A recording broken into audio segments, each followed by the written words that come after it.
The most feared duke chose the bride. All London mocked and fell silent when he lifted her veil. Iron-grey clouds hung over St. George's Church as London's elite gathered, their whispers sharp as needles against velvet. Ladies with ostrich feathers adorning their bonnets huddled together, fans fluttering to conceal smirking lips. Gentlemen adjusted their cravats, eyes darting toward the entrance where the Duchess of Pembroke had just arrived, her expression tight with anticipation. "One wonders if she will dare show her face at all," someone murmured, and a ripple of laughter spread through the assembly like poison in water.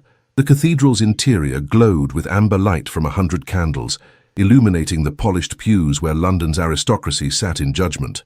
At the altar stood the Duke of Blackmore, his silhouette cutting a formidable figure against the stained glass. Even in this sacred place, none dared approach him without invitation.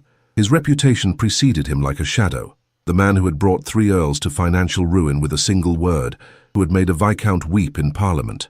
The most feared man in England stood motionless, his face an impenetrable mask of cold authority. "I cannot fathom why he would choose her," Lady Maren Draycott hissed behind her fan. "The daughter of that disgraced scholar, a girl with neither fortune nor connections, worse yet, bearing that mark. Perhaps he lost a wager," replied Lord Hastings with a smirk that faded when the Duke's gaze seemed to find him across the expanse of the church. The organist struck a sombre chord. The massive doors swung open. The congregation turned as one, necks craning to glimpse the bride that London had mocked since the announcement 3 weeks prior. Through the doorway came not the expected procession, but a solitary figure in silver grey, a veil of matching hue obscuring her face completely. No father escorted her, no attendants preceded her, no flowers graced her gloved hands. Only a single white heather blossom pinned at her wrist broke the monotony of her appearance. "Good heavens, she comes alone," gasped the Countess of Blackwood. "Has she no family at all to stand with her?" "None that would acknowledge her after the scandal," came the swift reply. The bride, Miss Serene Halwyn, walked with measured steps down the aisle. Through the veil, one could discern only the faintest outline of features, yet her posture spoke of dignity that seemed incongruous with the disdainful glances following her progress. The whispering grew louder as she approached, cutting through the organ music like knives. "I heard her face would frighten even the bravest soul. They say her father died of shame. Even the veil cannot hide what she truly is." At the altar steps she paused, her veiled face turning slightly as though surveying the congregation. The Duke of Blackmore remained impassive, not moving to meet her, not offering his hand. The vicar cleared his throat nervously, clutching his prayer book with white-knuckled fingers. "Dearly beloved," he began, his voice faltering under the weight of the Duke's unblinking stare. The ceremony proceeded with mechanical precision. When asked if any knew cause why this man and woman should not be joined, a heavy silence fell, not of consent, but of collective restraint, for none dared speak against the Duke's wishes to his face, regardless of what venom they might later spill. "I, Serene, take thee, Rallian."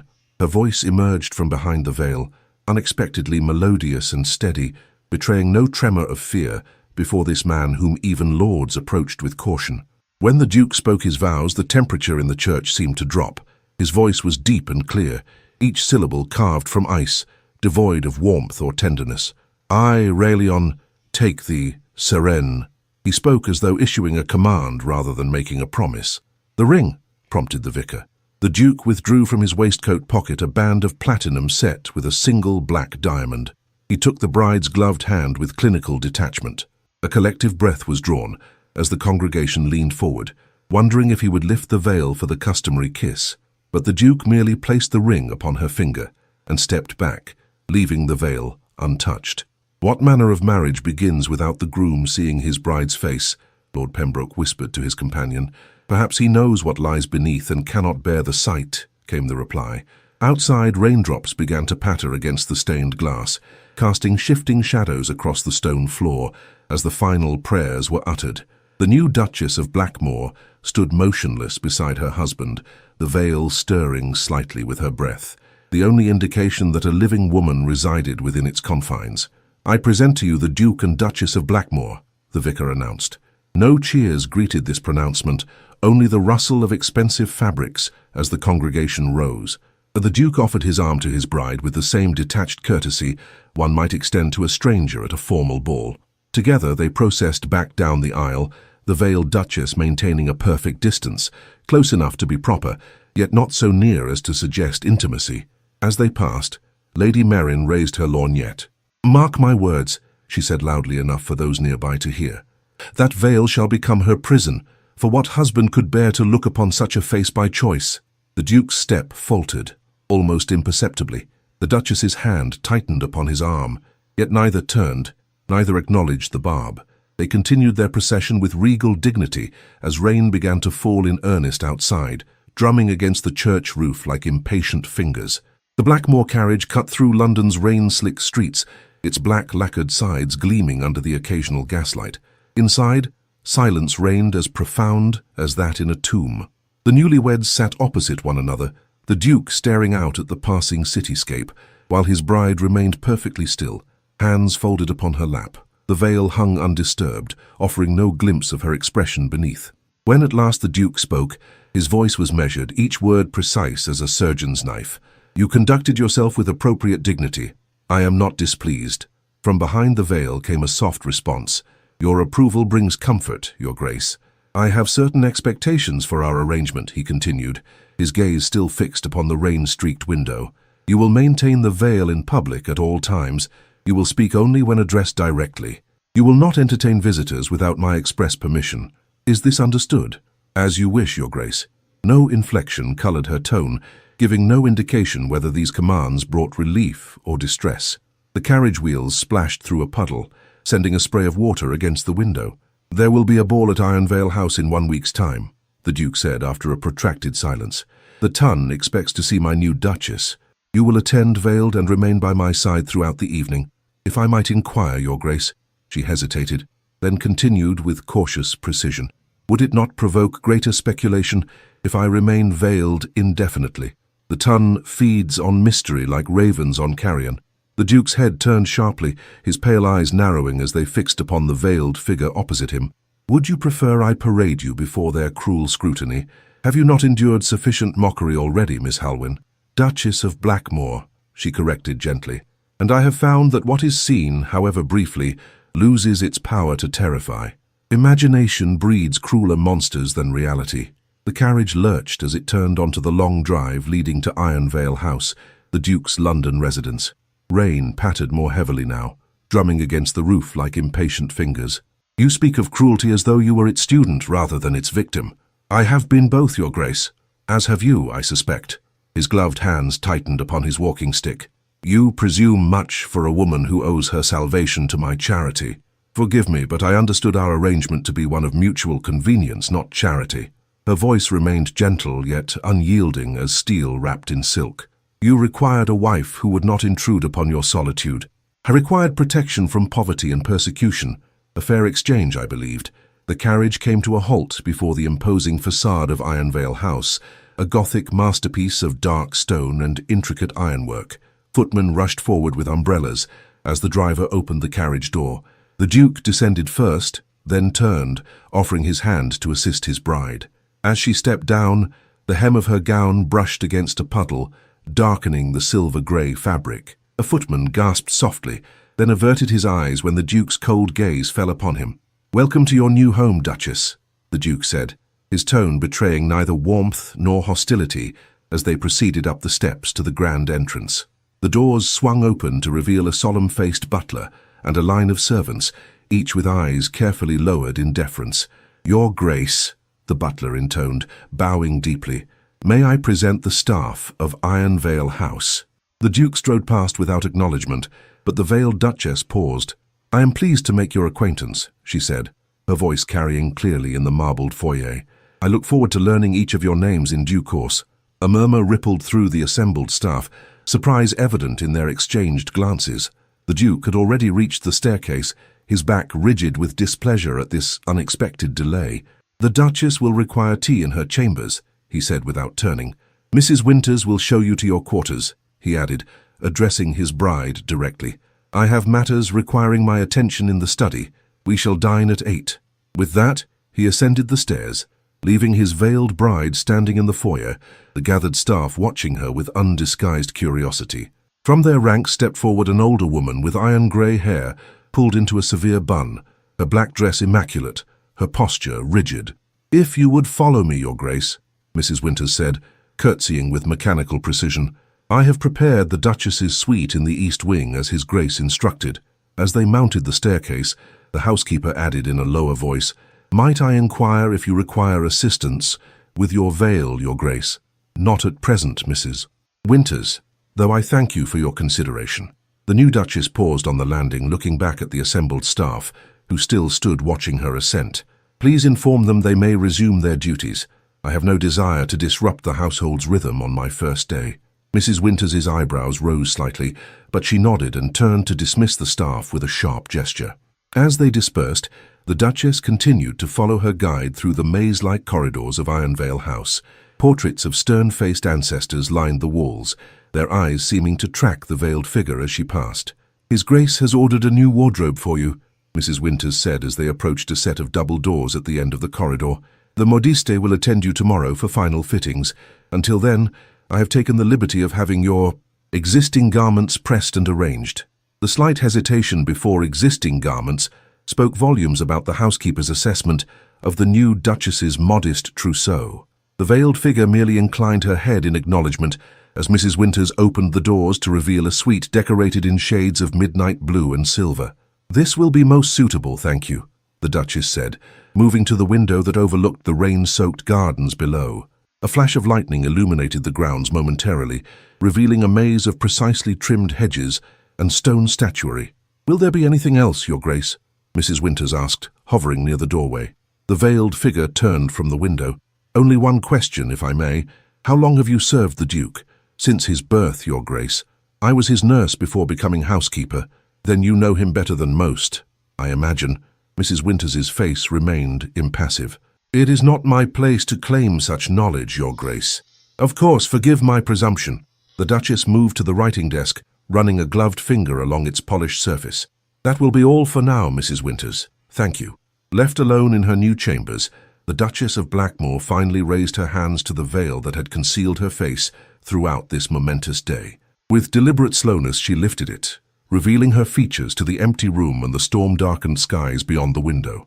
The Duchess's first week at Ironvale House passed in a curious solitude, despite the constant presence of servants. She took her meals alone in her chambers, the Duke having retreated to his country estate on urgent business the morning after their wedding. Only a terse note informed her of his departure and the expected date of his return, the evening of the ball that would introduce her to society as the Duchess of Blackmore.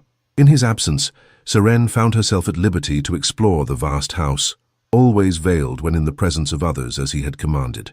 The servants watched her with wary curiosity as she wandered through galleries filled with ancestral portraits, lingered in the extensive library, or sat in the conservatory among exotic plants brought back from far-flung corners of the empire. It was in the library that Mrs. Winters found her on the 7th day, seated in a window alcove with a volume of poetry open upon her lap, the veil temporarily raised as she believed herself alone. "Your Grace!" The housekeeper's startled exclamation caused Seren to quickly lower the veil once more. "Forgive me. I did not mean to intrude." "No intrusion, Mrs. Winters," Seren replied calmly, though her gloved hands trembled slightly as they smoothed the veil into place. "Did you require me for something?" The older woman hesitated, her eyes fixed upon the place where the veil had been raised moments before. Her curious expression flickered across her features, not the disgust or horror that Seren had grown accustomed to, but something more complex. "His Grace's carriage has been sighted on the road. He shall arrive within the hour. I thought you might wish to prepare yourself." "Indeed. Thank you for the warning." Seren closed the book and rose, her silver-grey gown rustling softly. "Has everything been arranged for this evening's ball?" "Yes, Your Grace. The decorations are in place, the orchestra has arrived, and the menu has been approved as His Grace instructed." Mrs. Winters paused, then added with uncharacteristic hesitation, "If I might be so bold, Your Grace, there has been considerable interest in your appearance tonight. The guest list includes the most influential members of the ton." "Including Lady Meryn Draycott, I presume?" Mrs. Winters's lips thinned. "Indeed. Her ladyship was most insistent upon her invitation, despite His Grace having initially struck her name from the list." "How interesting." Seren moved toward the library door, her steps measured and deliberate. "Please have my bath prepared, and send Jenny to assist with my toilette. I shall wear the gown His Grace selected." As she passed the housekeeper, Seren felt the woman's gaze follow her, laden with unasked questions. At the threshold, she paused. "Mrs. Winters, you have served the Blackmore family loyally for many years. May I ask you a rather direct question?" "Of course, Your Grace." "Do you believe the Duke married me out of pity, cruelty, or calculation?" The housekeeper's eyes widened at such frankness. After a moment's consideration, she answered with equal directness, "His Grace does nothing without purpose, Your Grace, but I have never known him to act from pity nor from cruelty for its own sake." "Calculation, then?" Seren nodded slowly. "Thank you for your candor." The distant sound of carriage wheels on gravel announced the Duke's arrival as Seren returned to her chambers. From her window, she observed his tall figure emerge from the carriage, his movements precise and controlled as he ascended the steps without a backward glance. Beside her on the window seat lay a small white heather blossom, the same type she had worn at her wrist during their wedding. She tucked it carefully into her book of poetry before summoning her maid. Hours later, as twilight descended upon London, carriages began arriving at Ironvale House. Lanterns illuminated the drive, casting pools of golden light upon the gravel, where liveried footmen assisted elegantly dressed guests from their conveyances. Inside, the grand ballroom blazed with the light of 1,000 candles, reflected in gilt mirrors and crystal chandeliers. The orchestra tuned their instruments behind a screen of potted palms, while servants circulated with trays of champagne and delicate hors d'oeuvres. In her chambers, Seren stood motionless as Jenny secured the last pearl button of her gown, a creation of midnight blue silk with silver embroidery that caught the light with each movement. The bodice was modestly cut, but expertly tailored to hint at a graceful figure beneath. Around her throat hung a single strand of black pearls, the Duke's wedding gift that had arrived that afternoon without a note.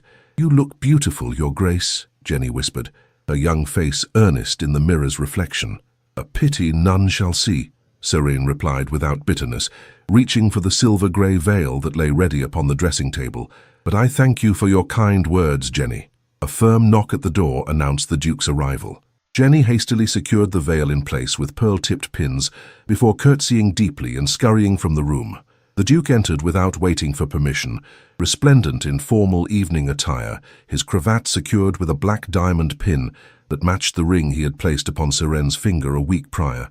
"Good evening, Your Grace," Seren said, dropping into a graceful curtsy. "I trust your business in the country concluded satisfactorily?" It did. His gaze swept over her veiled figure, assessing rather than admiring. "The gown is suitable. You have followed my instructions regarding the veil. To the letter. It has not been raised in the presence of others." Something in her tone caused his eyes to narrow. "You find my conditions objectionable?" "I find them curious, given that you yourself have yet to see what lies beneath." She kept her voice level, neither challenging nor submissive. "One might wonder what purpose is served by concealing what you have not yourself witnessed." The Duke's jaw tightened almost imperceptibly. "Our guests await. We shall discuss this matter at a more appropriate time." He offered his arm with formal correctness. "Are you prepared to face the ton, Duchess? I have faced worse than idle gossip and cruel speculation, Your Grace." Seren placed her gloved hand lightly upon his arm. "The question is whether the ton is prepared to face us." For the briefest moment, something like surprise flickered in the Duke's pale eyes. Then his expression resumed its customary impassivity as he escorted her from the chamber toward the grand staircase, where they would make their entrance to the waiting assembly below. At the top of the stairs they paused. The butler's voice rang out, silencing the buzz of conversation in the ballroom. "His Grace, the Duke of Blackmore, and Her Grace, the Duchess of Blackmore." All eyes turned upward. Gasps and whispers immediately erupted as the veiled Duchess came into view. Lady Merrin's voice carried clearly in the momentary hush. "Good heavens, he actually keeps her hidden like a shameful secret. How perfectly Gothic." The Duke and Duchess descended the grand staircase with measured steps, her hand resting lightly upon his arm. The assembled guests parted before them like the Red Sea before Moses, a wave of whispers following in their wake. The orchestra, sensing the moment, began a stately minuet that no one moved to dance. "Your Grace," Lord Pembroke bowed deeply as they reached the bottom of the stairs. "What a pleasure to see you return to society, and with your bride." His eyes lingered on the veiled figure with undisguised curiosity. "Pembroke." The Duke's acknowledgement was curt, bordering on dismissive. "I trust you recall my instructions regarding tonight's investments?" "Of course, Your Grace. All has been arranged as you directed. Very good." With that, the Duke guided his wife past the startled lord, effectively ending the conversation before it had properly begun. They moved through the ballroom like royalty through a court of lesser beings, the Duke nodding occasionally to select individuals while ignoring others entirely. Beside him, the Duchess maintained perfect composure, her veiled head held high, despite the scrutiny that followed her every movement.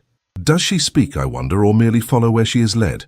The whispered question from Lady Merrin to her companion carried in a momentary lull of the music. The Duke stiffened, but before he could respond, the Duchess turned toward the speaker.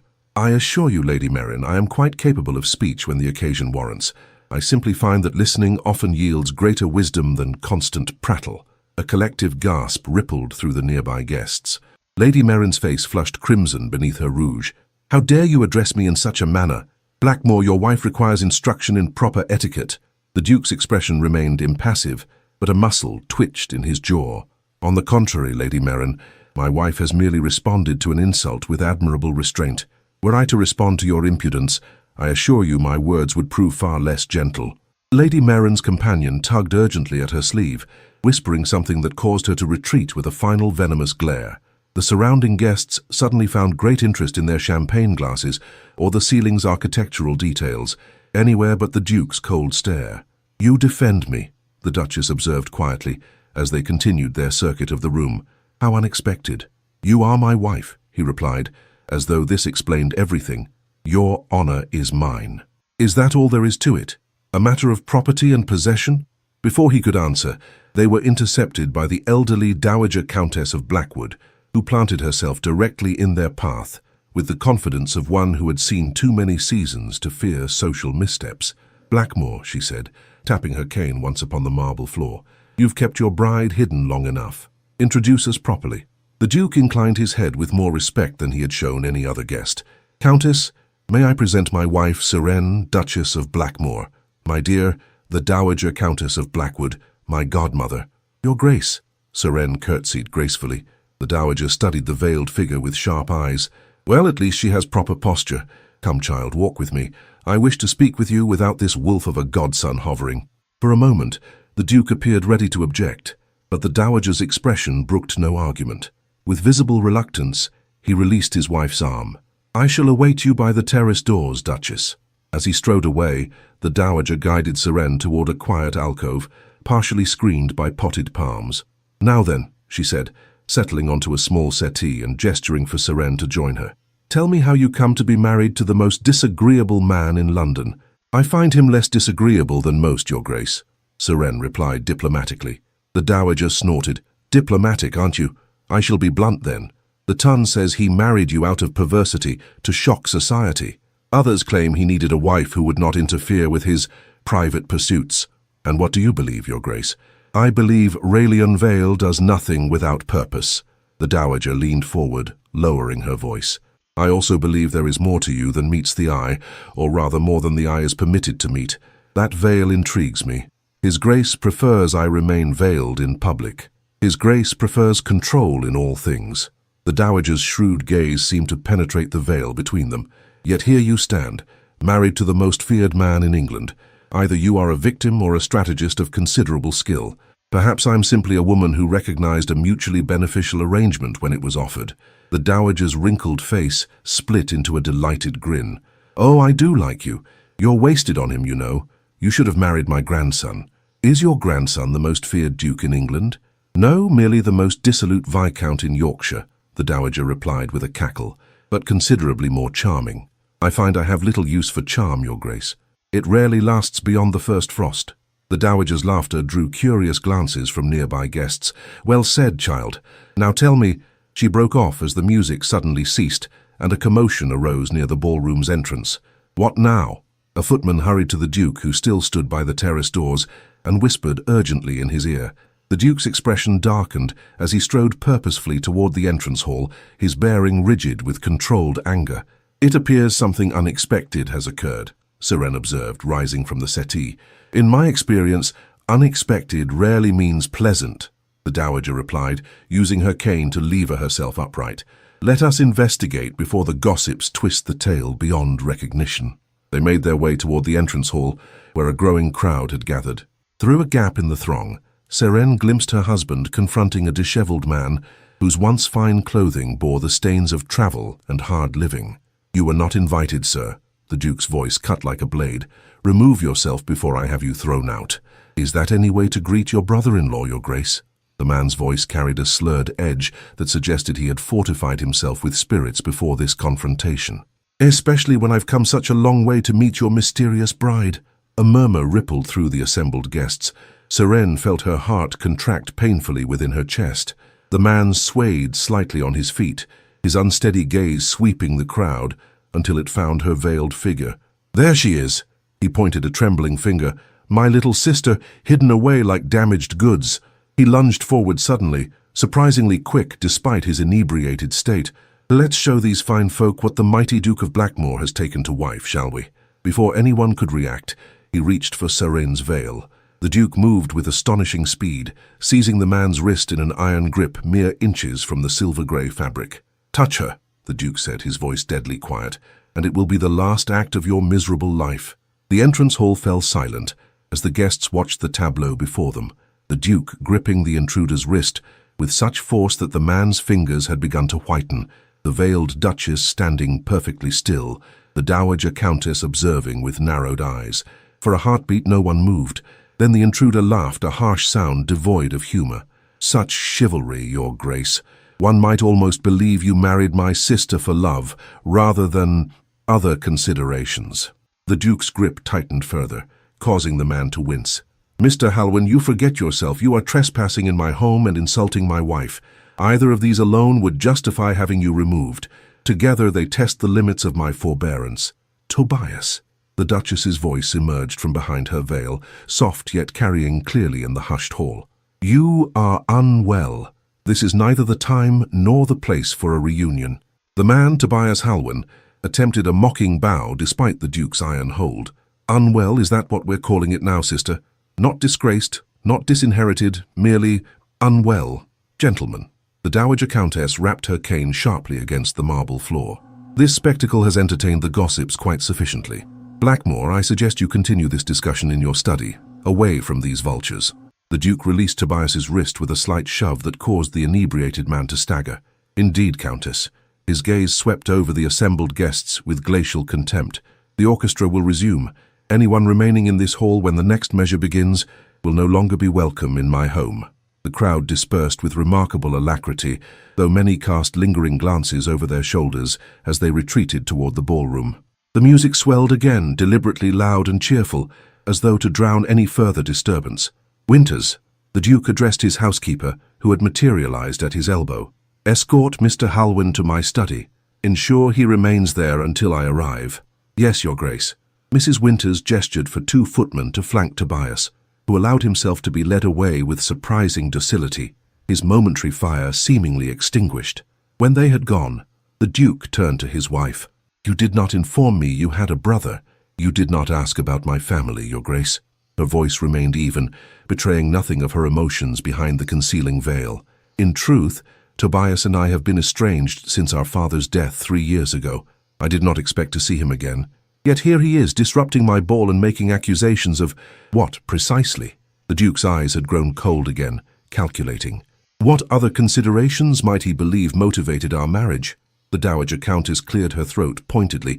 "I believe I shall return to the ballroom and quell any unseemly speculation. Blackmore, do try to remember that however justified your anger, this is your wife's brother." With that parting admonition she departed, her cane tapping a steady rhythm against the floor. Left alone in the entrance hall, the Duke and Duchess regarded one another in silence for several heartbeats. Finally, Seren spoke. "My brother was once a promising scholar, following in our father's footsteps. After father's disgrace and death, Tobias turned to drink and gambling to escape his grief. I have not seen him in nearly 2 years, though I received occasional letters demanding money I did not possess." "And how did he discover our marriage?" "I took pains to keep the announcement discreet. The tongue's whispers travel far and wide, Your Grace, particularly when they concern a scandal as delicious as the most feared duke in England marrying a disfigured nobody." The Duke flinched almost imperceptibly at her frank assessment. "You should return to the ballroom. Our absence together will only fuel speculation. And will you join me? Or are you going to confront my brother alone? This is a family matter requiring privacy. Indeed it is, Seren agreed. My family. I should be present. For a moment, the Duke appeared taken aback by her assertiveness. His brow furrowed as he studied her veiled face. Very well, but you will allow me to handle any negotiations that may be required. Negotiations? A new edge entered her voice. Is that what you anticipate? That my brother has come to extract payment? Men like your brother rarely appear unexpectedly without some financial motivation. The Duke offered his arm with formal correctness. Shall we proceed? I dislike keeping vermin waiting longer than necessary. Seren placed her hand upon his arm, her touch light but firm. He is still my brother, your grace, whatever his faults. The Duke led her through the house toward his study, their progress noted by servants who quickly averted their eyes, and guests who whispered behind fans and gloved hands. The music from the ballroom faded as they moved deeper into the house, replaced by a tense silence broken only by the sound of their footsteps upon the polished floors. Outside the study door, the Duke paused. I must ask what he meant by damaged goods. Is there some aspect of your situation that you neglected to disclose before our marriage? No, your grace. Her voice carried a hint of weariness. My brother refers to the same disfigurement that prompted you to keep me veiled. I have hidden nothing from you, though the reverse cannot be said. Before the Duke could respond to this subtle accusation, he pushed open the study door. Within, Tobias Halwyn stood examining a crystal decanter of brandy, though apparently he had not yet partaken. Mrs. Winters sat rigidly in a chair near the door, her disapproving gaze fixed upon the visitor.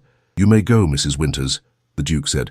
Close the door behind you. When the housekeeper had departed, Tobias turned to face them, his bloodshot eyes moving from the Duke to the veiled figure of his sister. What a charming domestic scene! The feared Duke and his hidden bride. Tell me, Seren, does he permit you to remove that veil even in private? Or has he convinced you that your face is too monstrous for daylight? That is enough, the Duke said, his voice dangerously soft. State your business, Mr. Halwyn, then leave. My patience wears thin. Tobias smiled, revealing teeth stained by tobacco. My business? Simply to see my dear sister, of course, to ensure her welfare in this unusual marriage. How touching, the Duke replied coldly, particularly given that you made no effort to ensure her welfare during the 2 years preceding our marriage, when she lived in poverty, after your gambling debts claimed what remained of your father's estate. Tobias's smile faltered. You seem remarkably well informed about our family affairs, your grace. I make it my business to be informed about matters that concern me. The Duke moved to stand behind his desk, a position of authority. Now I will ask once more, what do you want? Perhaps I merely wish to understand why the most powerful duke in England would marry a penniless, disfigured scholar's daughter. Tobias's gaze slid to his sister. Unless there are compelling reasons beyond the obvious. Serene stepped forward, her posture rigid with suppressed emotion. If you are implying what I think, Tobias, you dishonor both yourself and me. The Duke married me of his own free will, for reasons that need not concern you. Of his own free will? Tobias gave a harsh laugh. Just as father died of his own free will, just as our family name was destroyed of its own accord. The Duke's eyes narrowed. Explain yourself, sir. Ask your wife, Tobias spat. Ask her about the scholar's daughter who destroyed her father with an accusation that could never be proven.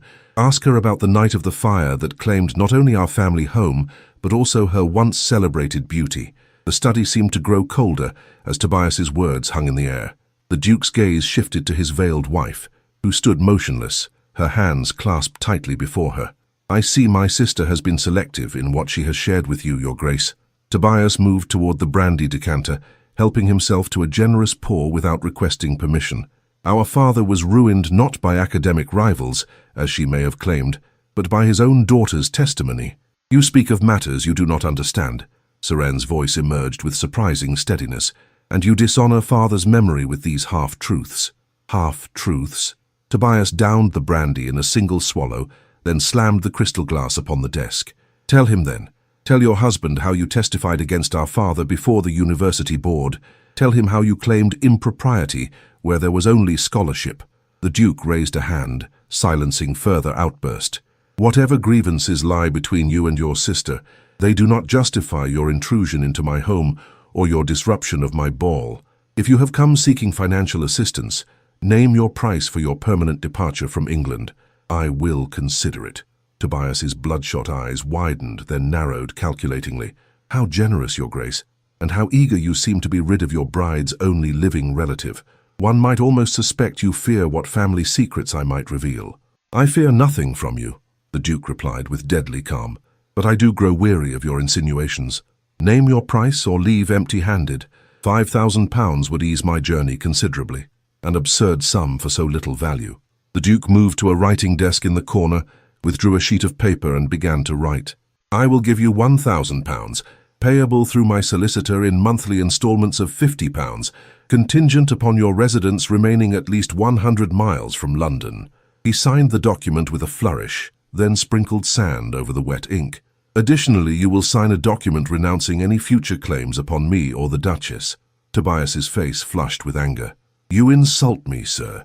I am a gentleman by birth, not some beggar to be dismissed with crumbs from your table. A gentleman? The Duke's voice could have frozen flame. A gentleman does not attempt to extort money by threatening his sister's reputation. A gentleman does not appear inebriated at a private function to which he was not invited. You, sir, are many things, but a gentleman is not among them. Throughout this exchange, Seren had remained silent, her veiled face turned slightly toward the window where rain had begun to patter against the glass. Now she moved forward, placing herself between her brother and her husband. Tobias, she said softly, what happened to you? Where is the brother who once read me poetry by candlelight when I was ill? Who defended my honor when father's students made improper advances? For a moment, something like shame flickered across Tobias's ravaged features. That brother died in the same fire that claimed your face, sister. He burned alongside father's reputation and our family's good name. No, she shook her head slowly. He began to die long before when he chose resentment over truth and drink over responsibility. She turned to the Duke. Your Grace, might I have a moment alone with my brother? The Duke's expression darkened. I think not. Please, she said, laying a gloved hand lightly upon his arm. Just 5 minutes. Then I will not oppose whatever arrangement you deem appropriate. After a moment's consideration, the Duke inclined his head slightly. 5 minutes. I shall wait outside. As he passed Tobias, he added in a voice like steel wrapped in silk, If you distress her in any way, your passage from England will be considerably less comfortable than we have discussed. When the door closed behind the Duke, Seren reached up and slowly lifted her veil, revealing her face to her brother for the first time in years.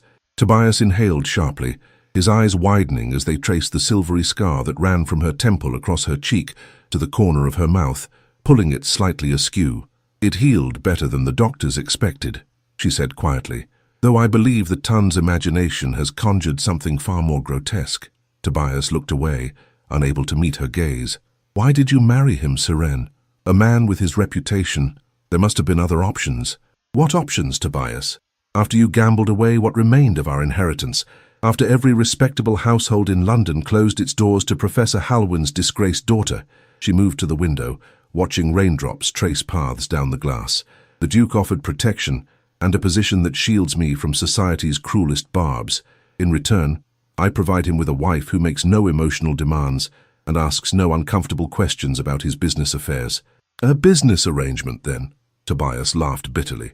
How practical you've become, sister. And does this arrangement include sharing his bed? Or is that where he draws the line with his damaged purchase? Seren turned, her scarred face composed, despite the cutting words. You have no right to speak of my marriage, not after you abandoned me to destitution without a backward glance. I was drowning in my own grief. Tobias's voice rose, then broke. Father was destroyed. Our home was ashes, and you were the instrument of it all. I spoke the truth, she said simply. Would you have preferred I remain silent while he pursued his research with other vulnerable young women? While he used his position to coerce and manipulate? His methods were unorthodox, but his intentions do not excuse his actions. I loved him, Tobias. He was my father too. But what he did was wrong, and my silence would have made me complicit. She moved closer to her brother, close enough that he could not avoid seeing the permanent mark that fire had left upon her once flawless face. I have made my peace with my choices. Have you? Before he could answer, a firm knock announced the Duke's return. Seren quickly lowered her veil into place as the door opened. The Duke entered, his sharp gaze taking in the scene before him. The veiled Duchess by the window, her brother standing with shoulders slumped in uncharacteristic defeat. "Your time has elapsed," the Duke said. "Have you reached an understanding?" Tobias straightened, composing his features into a mask of dignity despite his disheveled appearance. "I believe we have, Your Grace. I will accept your terms, with one amendment. You are hardly in a position to negotiate, Mr. Halwyn." "Not for myself," Tobias clarified hastily. "For Seren. I ask only that you permit her to write to me occasionally, to know that she is well treated. In return, I give my word that I shall never again enter your home uninvited or speak of family matters to others." The Duke considered this for a moment, then looked to his wife. "The Duchess is at liberty to correspond with whomever she wishes, provided such correspondence does not interfere with her duties or bring disrepute to my name." "Thank you, Your Grace." Serene's voice betrayed a hint of surprise at this unexpected concession. "Very well." The Duke moved to his desk and made a notation on the document he had prepared earlier. "Sign here, Mr. Halwyn. My man will see you out and provide sufficient funds for immediate travel expenses. The first installment will be available through my solicitor in 1 month, contingent upon your departure from London." Tobias took the quill, hesitating only briefly before signing his name with a flourish that echoed his former elegance. "Seren," he said, turning to his sister, I wish you happiness, improbable as that may seem in your current circumstances." "Take care of yourself, Tobias," she replied softly. "Perhaps one day you will find your way back to the brother I once knew." After Tobias had been escorted from the room, the Duke and Duchess stood in silence for several moments. The distant strains of the orchestra reminded them of the ball continuing without their presence, of the guests undoubtedly speculating about the unexpected drama that had unfolded. "We should return," the Duke finally said. "Our absence has already provided ample fodder for gossip." "Yes," Seren agreed, adjusting her veil to ensure it hung properly, "though I doubt our presence will quell the whispers at this point." "Let them whisper." The Duke offered his arm with formal correctness. "The ton's opinion matters little to me." As they walked toward the ballroom, Seren spoke without looking at him.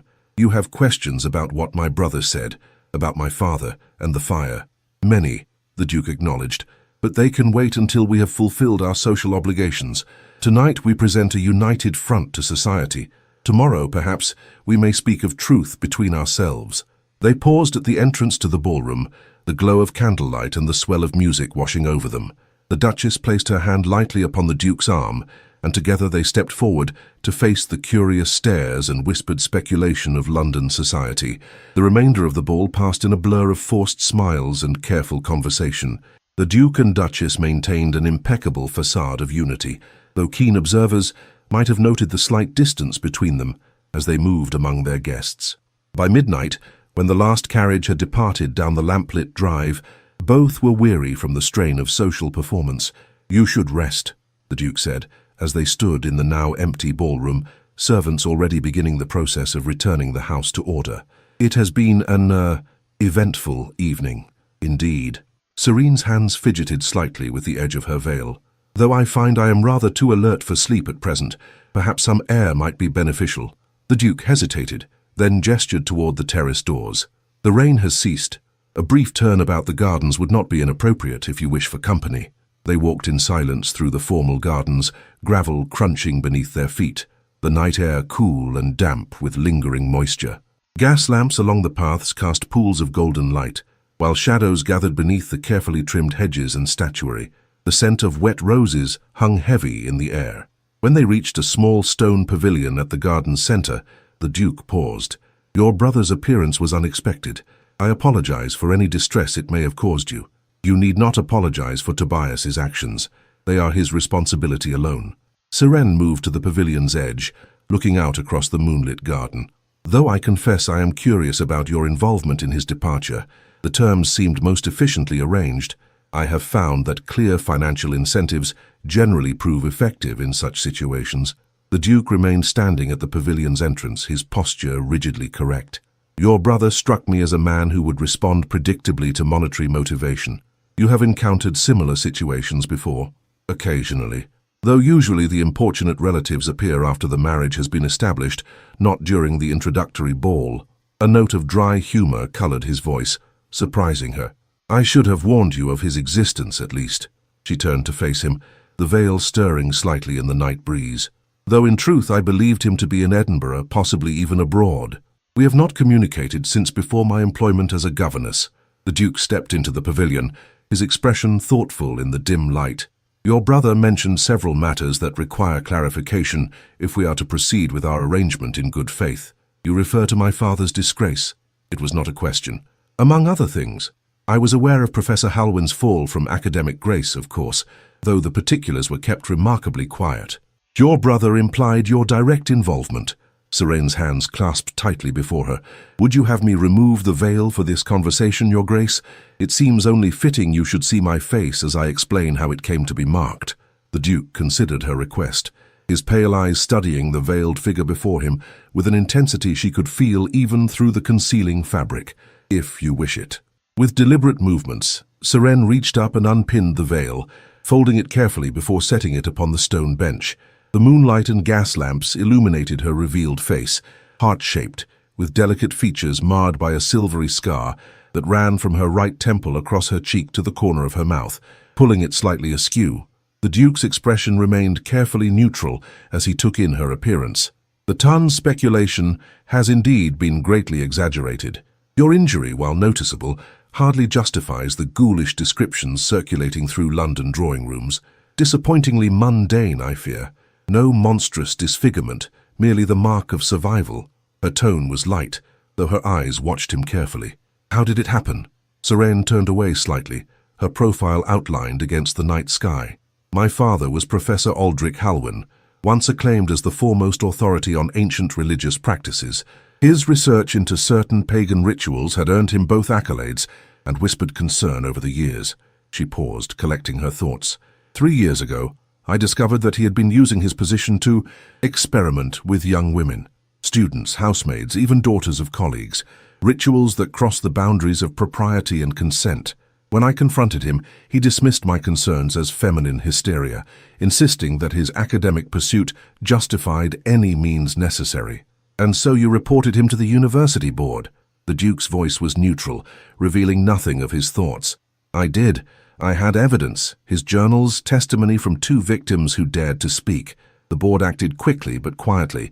His position was terminated, his pension revoked. He was asked to leave university housing immediately. Her fingers unconsciously traced the line of her scar. That night, he burned his papers in the library fireplace. The flames caught the curtains, then the bookshelves. Tobias was not at home. I woke to smoke and heat. You attempted to save your father. It was not a question. Serene nodded, her eyes distant with memory. I found him in the library, watching his life's work burn. He seemed peaceful. When I tried to pull him from the room, a burning beam fell. This, she gestured to her scarred face, was the result. He died that night from smoke inhalation. I survived, though the doctors were uncertain for some time. The Duke moved closer, studying her face with clinical detachment. And your brother blames you for both your father's disgrace and death. Tobias idolized our father. He could not, cannot, accept that the man who taught him philosophy and poetry could also be capable of such darkness. It is easier to blame me than to reconcile these contradictions. Yet you bear this burden alone. The Duke's voice held a new note, something almost like respect. Some burdens cannot be shared, Your Grace. Serene met his gaze directly, her green-grey eyes clear and unflinching. Just as I suspect you carry your own solitary weights. A silence fell between them, not uncomfortable but weighted with unspoken understanding. The night breeze stirred the rose bushes, releasing their fragrance into the air. Your face is not what I expected, the Duke finally said. No? A ghost of a smile touched her lips. What did you expect, Your Grace? Something more dramatic, I suppose. The scar is noticeable, certainly, but hardly the grotesque disfigurement society has painted. In fact, he paused, seeming to choose his words with unusual care. In the proper light, it might even be considered distinctive. Serene blinked, surprise momentarily disrupting her composed facade. That is perhaps the most peculiar compliment I have ever received, Your Grace. It was not intended as a compliment, merely an observation. Yet something in his tone belied the clinical nature of his words. He turned abruptly, moving to the pavilion's entrance. It grows late. We should return to the house. Serene reached for her veil, then hesitated. Would you prefer I replace this for our walk back, Your Grace? The Duke considered for a moment. The hour is late. The servants will be occupied with their duties. If you find it more comfortable without, there seems little purpose in donning it merely for the journey to your chambers. They walked in silence through the moonlit gardens, the Duke matching his pace to hers. As they neared the terrace doors, Seren spoke without turning. "Might I ask a question of my own, Your Grace?" "You may ask. I reserve the right not to answer." "Fair enough." She paused at the bottom of the terrace steps. "Why did you agree to marry me? You knew of my father's disgrace, my supposed disfigurement, my lack of fortune or connections. What possible advantage could such a match bring to a man in your position?" The Duke was silent for so long that she thought he had chosen to invoke his right not to answer. When he finally spoke, his voice was measured, revealing nothing of his inner thoughts. "Advantage comes in many forms, Duchess, not all of them obvious to society's understanding." He offered his arm with formal correctness, "But the hour grows late for such philosophical discussions. We shall continue this conversation tomorrow if you wish." As they entered the darkened house, a footman materialized to light their way upstairs. The Duke escorted Seren to the door of her chambers, where he paused regarding her unveiled face in the flickering candlelight. "One observation, if I may," he said, his voice low enough that the distant footman could not hear. "Of course, Your Grace. You need not fear society's reaction to your appearance. The scar they imagine is far worse than the reality before me." His eyes met hers directly. "Good night, Duchess." "Good night, Your Grace." She watched as he turned and strode away down the corridor, his bearing as rigid and controlled as ever, yet somehow changed in a way she could not quite define. The morning after the ball dawned bright and clear, as though nature sought to compensate for the previous evening's tensions. Seren stood at her chamber window, watching servants tidy the gardens below, the sun glinting off dew-damp gravel paths. Without the veil, the world seemed sharper, colors more vibrant, an irony not lost on her as she contemplated the night's revelations. A gentle knock at her door preceded Jenny's entrance with a breakfast tray. The young maid started visibly at the sight of her mistress's unveiled face, then immediately lowered her eyes in embarrassment. "Forgive me, Your Grace. I didn't expect... That is, I thought... It's quite all right, Jenny." Seren turned fully to face her, determined not to hide within her own chambers. "I imagine the reality is somewhat less dramatic than the servants' hall speculations." Jenny blushed to the roots of her hair as she set down the tray. "We would never presume to speculate, Your Grace." "Of course not," Seren replied with gentle amusement, "just as I would never presume that natural human curiosity ceases upon entering service. Tell me, does the household find me a disappointment? I fear my modest disfigurement hardly lives up to the monstrous countenance they may have imagined." Jenny's eyes widened at such directness. "No one is disappointed, Your Grace. In fact..." She hesitated, then continued in a rush. "Mrs. Winters said just this morning that you were quite lovely, scar or no, and that His Grace had done better than he deserved." Seren laughed, a genuine sound that seemed to surprise them both. "Mrs. Winters is more generous than diplomatic, it seems. Please thank her for the compliment, though perhaps not the assessment of His Grace." As Jenny busied herself arranging the breakfast dishes, Seren spotted a sealed note upon the tray. "What is this?" "His Grace sent it up with instructions that it be delivered with your morning tea, Your Grace." Jenny curtsied. "Will there be anything else?" "No, thank you. You may go." When the door closed behind the maid, Seren broke the black wax seal bearing the Blackmore crest. The note, written in the Duke's precise hand, was brief and to the point. "Duchess, I shall be engaged with business matters until noon. At 1 o'clock I request your company in the library to continue our discussion. Until then the house and grounds are at your disposal. You may maintain or dispense with the veil as you see fit. Blackmore." Seren read the note twice, her fingertips tracing the firm strokes of his signature.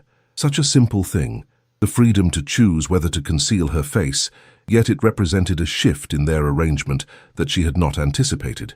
She placed the note carefully on her writing desk before turning her attention to breakfast, her appetite surprisingly robust after the emotional tumult of the previous evening. Later that morning, she ventured into the main areas of the house without her veil for the first time. The servants' reactions ranged from poorly concealed shock to determined indifference, though none dared comment directly. In the morning room, she encountered the Dowager Countess, who had apparently stayed the night rather than returning to her own residence. "Well, well," the elderly woman said, lowering her newspaper. "So, the mysterious Duchess finally emerges from behind her shroud. Come closer, child. Let me see what has caused such absurd speculation." Serene approached, allowing the Dowager to examine her scarred face without comment. After a moment's scrutiny, the old woman snorted dismissively. Is that all? Good heavens, the ton will be terribly disappointed. They've been imagining everything from a missing eye to scales like a serpent. How perfectly ordinary you are. You find a facial scar ordinary, Your Grace? Seren asked, amused by the Countess's bluntness. At my age, child, one has seen far worse. My late husband returned from the Crimea with half his face reconstructed and still managed to cut a fine figure in society. The dowager gestured for Seren to sit beside her. No, what interests me far more than your modest scar is the effect you appear to have on my godson. Effect? I'm afraid I don't understand your meaning. Don't you? The dowager's shrewd eyes studied her with unnerving intensity. Raelian Vale has spent the past decade cultivating a reputation for ruthless detachment. He has systematically dismantled his enemies in Parliament and ruined those who dared cross him in business. The ton fears him, with good reason. Yet last night, he defended you publicly against Lady Merrin, permitted you to speak with me privately despite his obvious misgivings, and handled your disreputable brother with remarkable restraint. He was protecting his property and reputation, Seren suggested, though without conviction. Nonsense, he could have accomplished that far more efficiently by simply having your brother thrown out by the footman. Instead, he negotiated, considered your wishes, and even permitted continued correspondence. The dowager tapped her cane emphatically. Most telling of all, he has apparently given you leave to dispense with that ridiculous veil. Seren smoothed her skirts. Uncomfortable under such scrutiny, you ascribe emotional motivations where practical considerations suffice, Your Grace. Do I? Then tell me, what practical purpose is served by displaying your scar to the household? What advantage does Blackmore gain by risking society's gossip about his damaged bride? Before Seren could formulate a response, the library door opened across the hall, and the Duke himself emerged in conversation with a severe-looking gentleman carrying a leather portfolio. Both men paused upon seeing the women in the morning room. Godmother, Duchess. The Duke inclined his head formally. I trust you rested well after last night's events. Well enough, though these old bones don't appreciate unfamiliar mattresses, the Dowager replied tartly. Your wife has been keeping me company now that she's abandoned that absurd veil. The Duke's gaze moved to Seren's face, his expression revealing nothing of his thoughts. Indeed, a sensible decision given the circumstances. The gentleman beside him cleared his throat discreetly. Your Grace, if I might suggest we conclude our business. The documents require immediate attention if they are to be dispatched by today's post. Of course, Farnsworth. Ladies, if you'll excuse us. With a slight bow, the Duke retreated into the library, his solicitor following closely behind. Fascinating, the Dowager murmured once the door had closed. Not a flicker of surprise, which means he expected you to heed his permission to dispense with the veil. More interesting still, he made no attempt to explain your unveiled state to Farnsworth, who will undoubtedly share his observations with certain interested parties. Perhaps His Grace simply does not concern himself with others' opinions, Seren suggested. Oh, he concerns himself with everything that might affect his interests, child. Every word, every action is calculated. The Dowager rose, leaning heavily on her cane. The question you should be asking is not why he married you despite your supposed disfigurement, but why he perpetuated the belief that you required concealment in the first place. With that cryptic observation, the Dowager departed to her guest chamber, leaving Seren to contemplate their conversation in solitude. The grandfather clock in the hall chimed 12, reminding her that in just 1 hour she would meet with the Duke to continue their discussion from the previous night. What revelations that conversation might bring she could not begin to guess. At precisely 1 o'clock, Seren presented herself at the library door, having chosen a gown of deep blue that complemented her coloring without drawing attention to her scar. She knocked once, then entered at the Duke's bidding. He stood by the window, framed by sunlight that turned his severe black attire to stark silhouette. The solicitor had departed, leaving the library in perfect order, leather-bound volumes lining the walls from floor to ceiling, the scent of beeswax polish and old paper hanging in the air. Duchess! He turned to face her, his expression as controlled as ever. I see you've chosen to continue without the veil. You gave me leave to decide for myself, Your Grace. I find clarity preferable to concealment, at least in private conversation. She moved further into the room, stopping several paces from him. I believe we were to continue our discussion from last night. Indeed. The Duke gestured to a pair of leather armchairs positioned near the fireplace, where a small fire burned despite the warmth of the day. Please be seated. Would you care for tea? No, thank you. Seren took the offered chair arranging her skirts with deliberate calm. I find myself more interested in answers than refreshment at present. A flicker of something that might almost have been amusement crossed the Duke's face as he took the seat opposite hers. Very well. Where shall we begin? Perhaps with my question from last night, Seren suggested. Why did you agree to marry me? The truth, if you please, not philosophical deflections. The truth. The Duke studied her for a moment, his pale eyes unnervingly direct. The truth is multifaceted, Duchess. I required a wife for practical reasons, to secure my lineage, to manage my household, to present a respectable facade to society. But I had no desire for the complications of emotion or the distractions of beauty. So you deliberately sought a wife you believed would be unattractive. Seren's voice remained steady, though her hands clasped tightly in her lap. I sought a wife whose appearance would discourage the Tun's matchmaking mamas from questioning my choice. Yes, a wife whose supposed disfigurement would explain my desire to keep her secluded, away from prying eyes and wagging tongues. A wife whose gratitude for rescue from dire circumstances might ensure her cooperation with my requirements. The brutal honesty of his assessment hung in the air between them. Seren absorbed it without visible reaction, though inwardly she felt a curious mix of vindication and disappointment. I see, she said finally. And now that you have discovered my disfigurement to be considerably less dramatic than advertised, do you find our arrangement unsatisfactory? The Duke considered her question with the same methodical attention he might give a complex business proposal. Unsatisfactory? No. Unexpected, certainly. He leaned forward slightly, his gaze unwavering. You present me with a conundrum, Duchess. The strategic advantage of your supposed disfigurement is diminished by the reality before me. How inconvenient for you, Seren replied dryly. Perhaps I should have warned you that I'm merely scarred, not monstrous, though in my defense, Your Grace, you never actually asked to see my face before our wedding. A tactical error on my part, he acknowledged with surprising candor. I relied on second-hand accounts and reputation, rather than direct verification. The fearsome Duke of Blackmore, misled by gossip. A smile tugged at the corner of Serene's mouth. How the Tun would savor such irony. Indeed. His expression remained serious, though something shifted in his eyes, a glimmer of what might have been reluctant appreciation. However, the situation is not without potential advantage. Your revealed face, while marked, is not displeasing. This offers new strategic possibilities. Strategic possibilities, she echoed. You make marriage sound like warfare, Your Grace. Is it not? Alliances formed and broken, territory claimed and defended, victories celebrated and defeats concealed behind smiling masks. He rose abruptly, moving to pour himself a small measure of brandy from a crystal decanter. Would you care for some sherry? No, thank you. Seren watched him, trying to discern the thoughts behind his impenetrable facade. If my face no longer serves your original purpose, what new strategy do you envision for our arrangement? The Duke returned to his seat, brandy untouched in his hand. I propose a modification to our original terms. Instead of remaining perpetually veiled and secluded, you will gradually emerge into society. The scar will be visible but not emphasized. We will neither confirm nor deny the Tun's more lurid speculations about how you acquired it. To what end? Your brother's dramatic appearance last night has already set tongues wagging.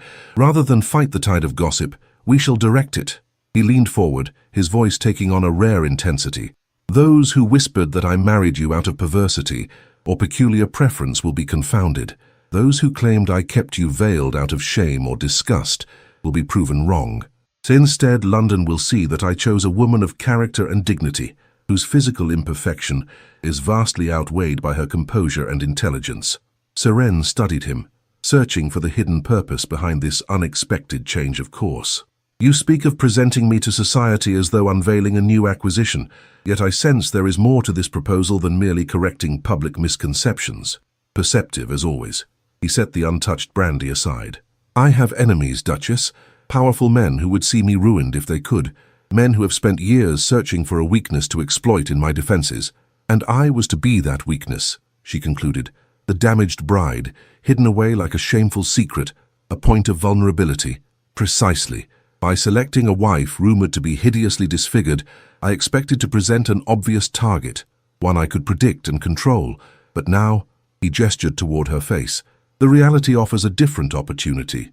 Instead of a hidden weakness, you may become an unexpected strength. How flattering. Seren's voice remained level, though a hint of irony colored her words. "And what role would you have me play in this new strategy, Your Grace? Silent ornament, gracious hostess, political ally? All of those, potentially." His gaze was calculating yet not unkind. "Your father was Professor Halwyn, whose work on ancient rituals and historical governance was required reading at Oxford before his disgrace. You were educated far beyond the typical accomplishments deemed suitable for young ladies. You speak multiple languages, understand political theory, and clearly possess both courage and composure under pressure. These qualities need not be wasted in seclusion." Serene absorbed this assessment in silence, surprised that he had bothered to learn such details about her background. Finally she asked, "And what would I gain from this modification to our arrangement? Beyond the dubious pleasure of facing society's scrutiny directly rather than hiding from it. A more meaningful existence than embroidery and solitude," he replied immediately. "Access to my libraries, political salons, correspondence with scholars who might value your insights, a measure of influence in circles that once dismissed you, and—" he hesitated, seemingly uncertain for the first time in their conversation, "perhaps a marriage that offers more than mere convenience to both parties." The implication hung in the air between them, neither fully articulated nor easily dismissed. Serene found herself unexpectedly affected by the possibility his words suggested, not of love, certainly, but of partnership more substantive than she had dared hope for when accepting his proposal. "You speak of a true marriage," she said carefully, "not merely the legal fiction we have maintained thus far." "I speak of possibility," he corrected.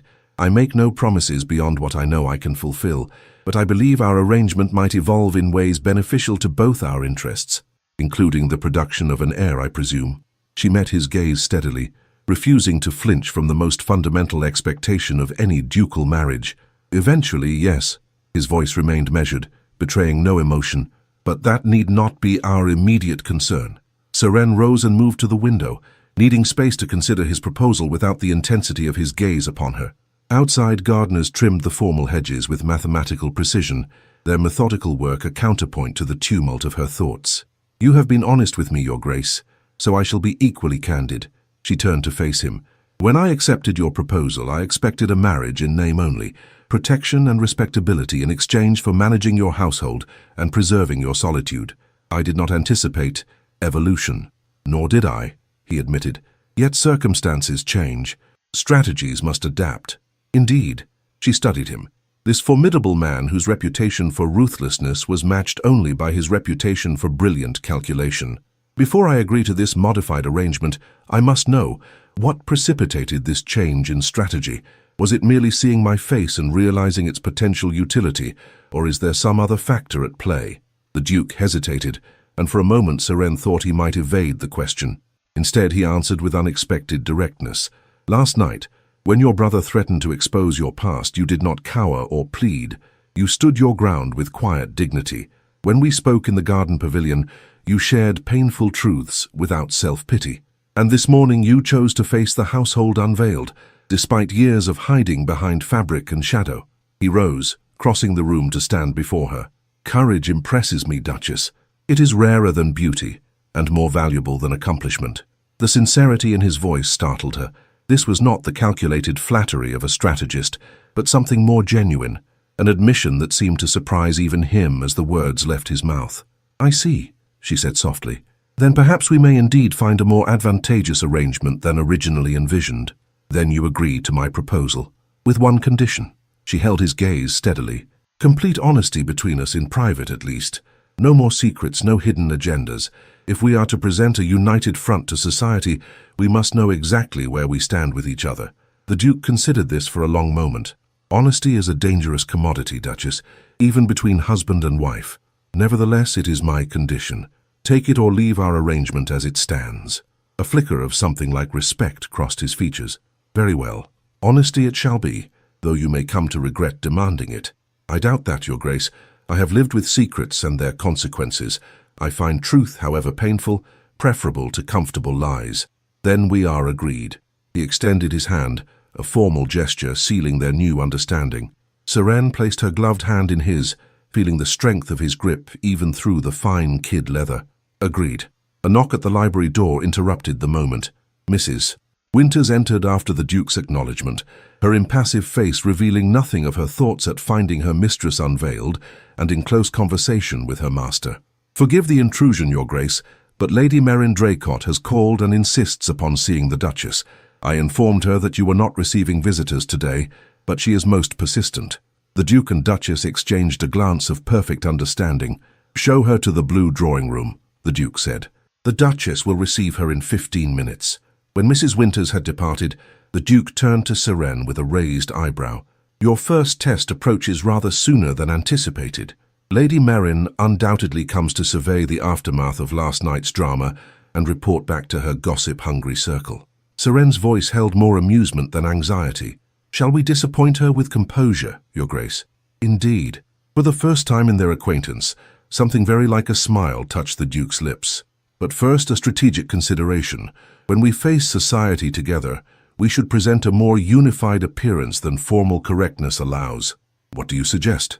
In answer, he reached for her hand once more, this time removing her glove with deliberate slowness. The unexpected intimacy of the gesture caught her by surprise, but she did not withdraw. His fingers were cool against her skin as he raised her hand and, with perfect formality, brushed his lips against her knuckles. "Let Lady Merrin witness this," he said softly. "The tongue will draw its own conclusions." "A calculated display," Seren observed, though her pulse had quickened at the gesture. "Most effective strategies begin with a foundation of truth, Duchess." He released her hand and offered his arm instead. "Shall we greet our visitor?" Together they left the library, stepping into the sunlit corridor as husband and wife, not merely in legal definition, but in mutual purpose. The battle with society's expectations lay before them, but for the first time since their wedding, Seren felt like an ally rather than an asset in the Duke's calculated campaign. As they approached the blue drawing room where Lady Merrin waited, the Duke spoke in a voice too low for servants to overhear. "One last truth before we face the first of many inquisitors, Duchess.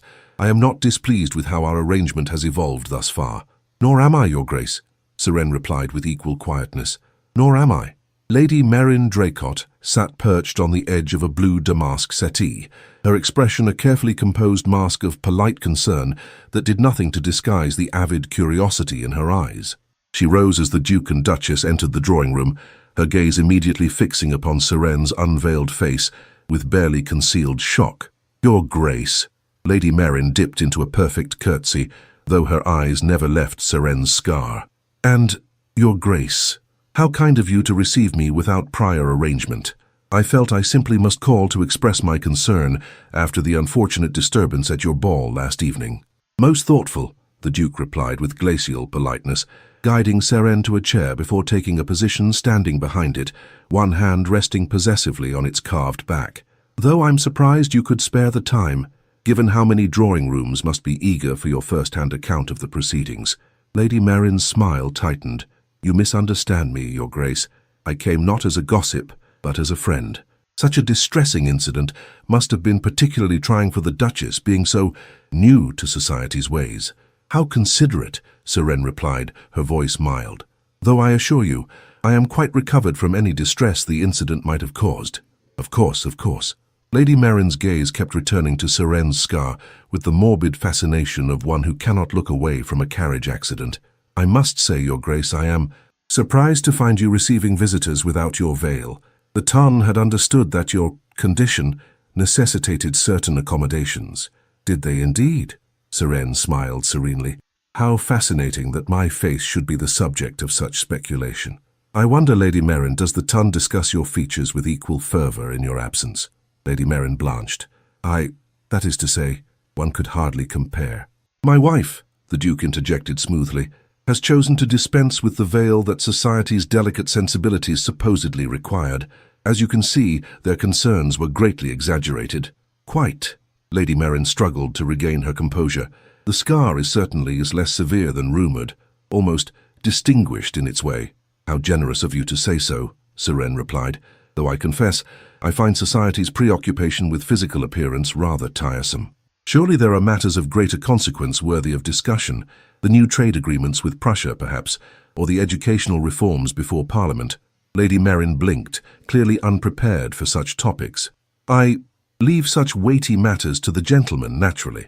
"How limiting for you," Serene observed pleasantly. His Grace and I often discuss such subjects over breakfast. I find it sharpens the mind for the day ahead. The Duke's hand moved from the chair back to Serene's shoulder, a gesture of approval visible to their visitor. My wife's insights on the Prussian situation proved remarkably astute. Professor Halwyn evidently believed in educating his daughter beyond the customary accomplishments. Lady Merrin's eyes widened at this casual reference to Serene's disgraced father. How progressive of His Grace, though one wonders if such scholarly pursuits might distract from more traditional wifely duties. I assure you my wife fulfills all her duties with exemplary dedication. The Duke's voice carried a subtle emphasis that caused Lady Merrin's cheeks to flush pink. In fact, I find her intellectual companionship one of the most satisfying aspects of our marriage. The implications hung in the air, neither confirmed nor denied. Lady Merrin reached for her fan, fluttering it rapidly despite the moderate temperature of the room. I see. How fortunate for you both. Her eyes darted between them, reassessing the relationship she had assumed to be one of cold convenience. Well, I should not impose upon your time further. I merely wished to convey my sympathies regarding the unfortunate interruption to your ball, and to assure you that in my circles at least, the incident will be discussed with the utmost discretion. How kind, Serene murmured.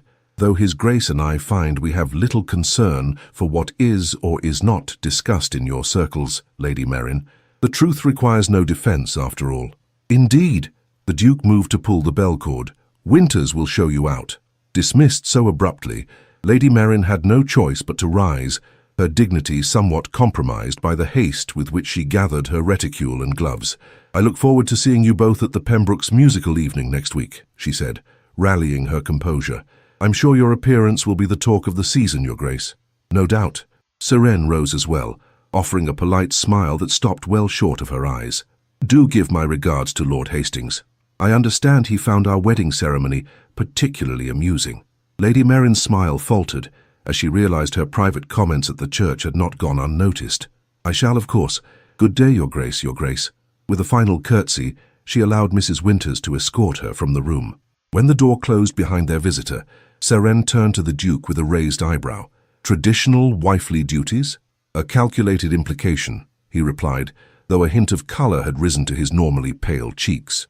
Lady Merrin will now report that our marriage is not merely one of convenience, thus undermining certain speculations.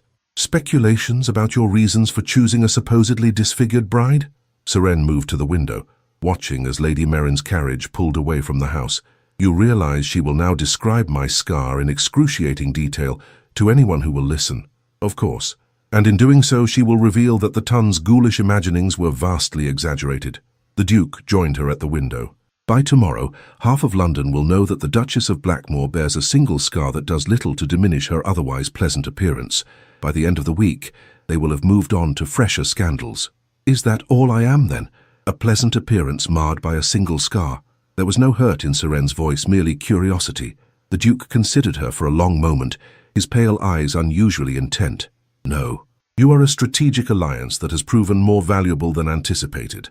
A partner whose intellect might complement my own, perhaps even— Yes, she prompted when he did not continue. Instead of answering directly, he reached out to trace the line of her scar with a gentle fingertip, the unexpected touch causing her breath to catch. This mark tells a story of courage, Duchess, of principle maintained at great personal cost. I find I respect that far more than the unblemished beauty society prizes so highly. The moment stretched between them, charged with something neither had anticipated when they entered into their arrangement. Then the Duke withdrew his hand, his expression resuming its usual impassivity. We should prepare for dinner, he said. The Dowager will expect us to dine formally, despite the absence of other guests. Of course.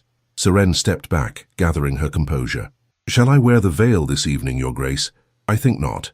His voice had returned to its customary coolness, yet something in his eyes remained altered. Let us begin as we mean to continue, Duchess. As they left the drawing room together, Serene reflected that their marriage, begun as a cold transaction between strangers, had somehow transformed into something far more intriguing in the space of a single day. What it might become in the weeks and months ahead remained to be seen, but for the first time since accepting his proposal, she found herself anticipating the future with something approaching hope. That evening, as they dined with the Dowager Countess, Serene noticed subtle changes in the Duke's behavior.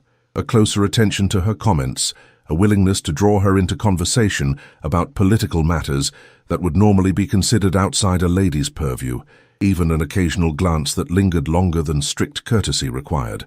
The dowager observed these shifts with knowing eyes, but kept her commentary limited to occasional raised eyebrows and significant glances.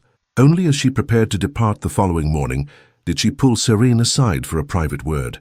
"Well, my dear, it seems you've accomplished in 2 days what the ton's most accomplished beauties failed to achieve in 10 years, the elderly woman said, tapping her cane for emphasis. "I'm not certain I understand your meaning, Your Grace," Serene replied cautiously. "Don't play coy with me, child. You've breached the walls of Blackmoor's famous indifference. The man actually looked at you during dinner, not through you or past you as is his custom with everyone else." The dowager's shrewd eyes studied Serene's face. "I wonder if you realize what you've begun. A more equitable partnership than originally negotiated, I hope."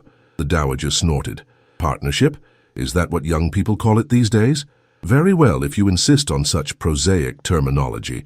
But remember this, my godson does nothing by half measures. Once engaged, his full attention is a force few can withstand, for better or worse.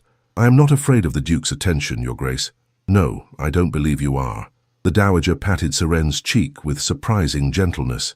"And that, my dear, is precisely why you might succeed where others have failed. Courage impresses him.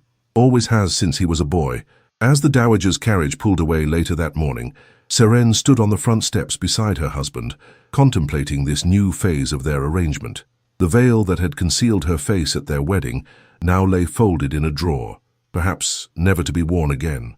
The scar that society had whispered about would soon become merely another fact about the Duchess of Blackmoor, no more remarkable than the color of her hair or the cut of her gowns. "What are you thinking, Duchess?" the Duke inquired as they turned to re-enter the house. Serene met his gaze directly, no longer hidden behind silk and shame. "I am thinking that truth, however inconvenient, provides a firmer foundation than comfortable deception." "Indeed." His hand came to rest briefly at the small of her back as they crossed the threshold, a gesture that would have been unthinkable a week earlier. "And what truth shall we face next, I wonder?" "The truth that our marriage has evolved beyond its original purpose," she replied with quiet certainty. "The question is, what shall we make of it now?" His answer came not in words, but in the subtle shift of his expression, a softening around the eyes, a slight easing of the perpetual tension in his jaw. It was not a declaration of love, nor even of affection, but something equally meaningful, acknowledgement of possibility. Together they entered Iron Vale House, no longer merely Duke and Duchess, husband and wife in name only, but two people standing at the threshold of a future neither had imagined possible when they spoke their vows beneath the judging eyes of London society. 1 year later, the ballroom of Iron Vale House glittered with the light of 1,000 candles as London's elite gathered for what had become the most coveted invitation of the season. The annual Blackmoor Ball, once a sombre affair attended more from obligation than pleasure, had transformed under the Duchess's guidance into an event that seamlessly blended intellectual discourse with social elegance. Serene stood at the entrance to the ballroom, greeting guests with composed grace, the silver scar on her cheek now as much a part of her public persona as her reputation for wit and charitable works. Beside her, the Duke maintained his customary reserve, yet those who knew him well noticed subtle changes. The occasional touch of his hand against his wife's back, the way his gaze followed her movements through the room, the slight softening of his expression when she spoke. "Your Grace?" Lady Pembroke curtsied deeply as she reached the receiving line. "Such a magnificent gathering. I declare, you've quite revolutionized the concept of a society ball." "You are too kind, Lady Pembroke," Serene replied, "though I believe the credit belongs to His Grace for permitting the innovations." "Permitting?" The Duke raised an eyebrow, the ghost of a smile touching his lips. "I believe, my dear, that encouraging would be more accurate." The exchange, witnessed by several nearby guests, sent a ripple of surprised whispers through the crowd. The Duke of Blackmoor, known for his icy demeanor and ruthless business practices, publicly acknowledging his wife's influence, and with something approaching affection, no less. As the evening progressed, Serene moved among the guests with easy confidence, as comfortable discussing the latest parliamentary debates with senior statesmen as she was admiring the needlework of debutantes. The scar that had once been the subject of lurid speculation now went largely unremarked, though new acquaintances sometimes cast curious glances when first introduced. Near the refreshment table, Lady Meryn Draycott held court among a circle of eager listeners. Of course, I was the first to call upon her after she abandoned that ridiculous veil, she confided, conveniently revising history. I told Blackmore directly that society would accept his wife regardless of her appearance, if only he would give us the chance. How remarkably progressive of you, Lady Meryn, came a cool voice from behind her. The Dowager Countess of Blackwood approached, leaning heavily on her cane yet still commanding instant respect. Though I recall your reaction to my goddaughter's unveiled face somewhat differently. Something about damaged goods, was it not? Lady Meryn flushed crimson. Your Grace misunderstands. I merely meant to convey my admiration for the Duchess's courage in facing society, despite her misfortune. Did you indeed? The Dowager's smile was razor-sharp. How curious that your admiration manifested as mockery at their wedding ceremony. But perhaps my old ears deceived me. Across the ballroom, unaware of this exchange, the Duke stood in conversation with Lord Chancellor Harwick. Their discussion focused on the upcoming vote regarding educational reform, a cause the Duchess had championed with surprising effectiveness over the past months. Your wife has made quite an impression on the committee, Blackmore, Harwick observed. Her paper on female education was remarkably persuasive. Several votes swung in favour after its circulation. The Duchess has a gift for presenting logical arguments in a manner that disarms rather than antagonizes, the Duke replied, his gaze finding Seren among the crowd. A skill I have come to value most highly. Indeed, Harwick followed his gaze. One might almost say she has had a similar effect on you, old friend. There was a time when the mere mention of compromise would have ended our conversation. The Duke did not deny the observation. Marriage, I have discovered, offers unexpected lessons in the value of strategic alliance. Is that what you call it? Harwick chuckled. My wife would be most disappointed to hear our 30 years together reduced to such clinical terms. A footman approached with a message, interrupting their conversation. The Duke read the note quickly, his expression changing in a way that caused Harwick to step back in surprise. If you'll excuse me, the Duke said, already moving toward the ballroom doors. A matter requires my immediate attention. He found Seren in the small antechamber off the main entrance, standing with her lady's maid and the family physician. Her face was pale but composed, her hand resting lightly on the back of a chair for support. You should have sent for me sooner, he said, dismissing the servants with a glance. And interrupt your conversation with the Lord Chancellor. She offered a small smile. The matter has been handled, Your Grace. Dr. Winters has merely confirmed what we suspected. The Duke closed the distance between them, taking her hands in his. You are certain? Quite certain. In approximately 7 months' time, the Blackmore nursery will require reopening. Her voice remained steady, though her fingers tightened around his. Are you pleased with this development? For a moment, his customary mask of control slipped entirely, revealing an expression she had seen only in their most private moments, a vulnerability at odds with his public persona. Pleased seems an inadequate word, Duchess. He raised her hand to his lips, a gesture that had evolved from calculated display to genuine affection over the course of their marriage. Are you well? Should you retire from the festivities? I am perfectly well, and I have no intention of retiring when half of London's most influential citizens are gathered in our ballroom, she replied with quiet determination. The announcement can wait until an appropriate moment. Tonight belongs to your educational initiative. Our initiative, he corrected, offering his arm with formal correctness that belied the new warmth in his eyes, as with so many things these past 12 months. Together they returned to the ballroom, presenting the same united front they had cultivated since that pivotal day when the veil had been set aside. Yet those with discerning eyes might have noticed subtle changes, his hand covering hers where it rested on his arm, her step matching his with practiced ease, the private glance they exchanged before separating to attend to their guests. Later that night, when the last carriage had departed down the torchlit drive, they stood together on the terrace, watching the first snowflakes of winter spiral down from the night sky. A successful evening, the Duke observed, his breath forming clouds in the cold air. Harwick believes the vote will pass with a comfortable majority. And Lady Meryn received a much-deserved setback from your godmother, Seren added, amusement colouring her voice. I do believe the Dowager takes more pleasure in defending my honour than strictly necessary. She has grown fond of you. He drew her cloak more securely around her shoulders, his touch lingering, as have many who once whispered behind their fans at the mere mention of your name, including you, Your Grace. She turned to face him, the scar silvered by moonlight, her eyes holding his with the directness that had first caught his attention. "I never whispered behind fans," he replied with unusual lightness, "though I will admit to certain misconceptions when we first entered our arrangement, such as believing you required a disfigured wife to maintain your splendid isolation." She smiled to soften the words. "Or that I would be suitably grateful for rescue to make no demands upon your privacy." Both grievous miscalculations. His hand came to rest against her cheek, thumb tracing the line of her scar with familiar tenderness. "Yet I find I cannot regret them, given where they have led us."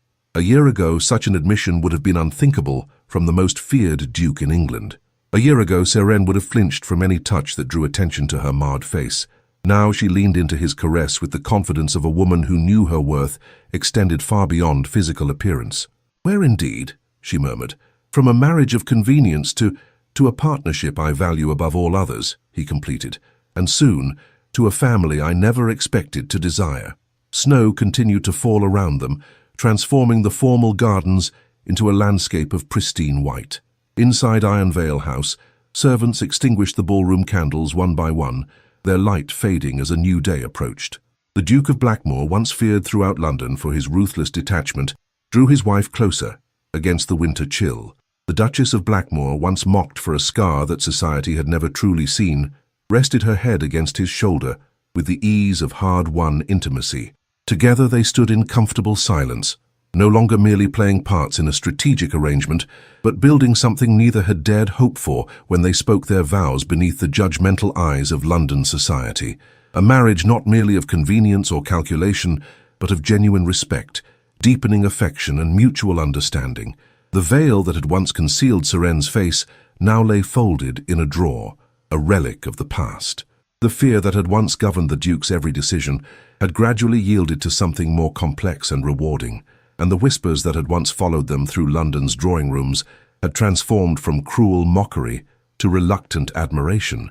As they turned to enter the warmth of their home, a final snowflake settled on the Duchess's scarred cheek before melting away, transient as the ton's cruelty, fleeting as physical beauty, insignificant against the more enduring bond they had forged together, one truthful conversation at a time. In the silent spaces between judgment and understanding lies the most profound truth of all.